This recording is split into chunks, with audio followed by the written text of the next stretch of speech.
Ito yung masasabi mong recipe na may kanin na at may ulam pa. Napakasarap at napakadali lang netong lutuin.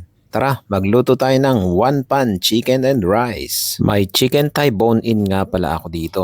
Marinate lang natin sa asin, garlic powder, paprika powder, ground black pepper, cumin powder, at konting cooking oil.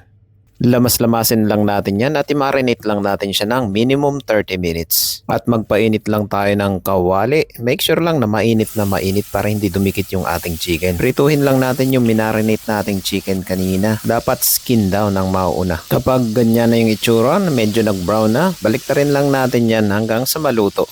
Tapos set aside.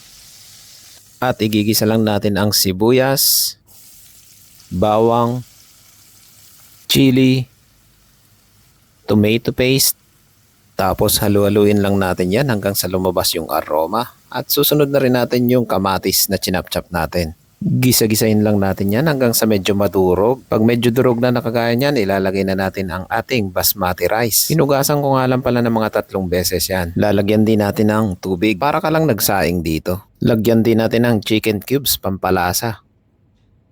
At haluin lang natin yan. Saka natin ibabalik yung chicken na pinrito natin kanina. Ilalagay din natin yung juice ng chicken, pampadagdag lasa din yan. At lalagyan natin ng siling pansigang. Dagdag aroma din yan sa niluluto natin. Tapos tatakpan lang natin siya hanggang sa maluto na parang sinaing lang. Make sure lang na medyo nagtututong yung ilalim para siguradong lutong-luto. Ayan o, tignan nyo naman kung gaano kasarap ang recipe na to. Lalagyan mo lang siya ng parsley, fried onions, at tikiman time na. Tama-tama sa birthday yan to or handaan. Napakasarap nito at napakadali lang lutuin. Kung wala kang basmati rice, gumamit ka na lang ng buhaghang na kanin. Napakadaling lutuin lang nito. Sundan mo lang yung recipe at ilalagay ko yung recipe sa description. Pipigan mo lang yan ng lemon or lime or calamansi. Naku, solve ka na dito. Kakaiba yung lasa nito. Siguradong mapapakain ka ng madami. Ayun lang, maraming salamat. See you in my next cooking trip ko.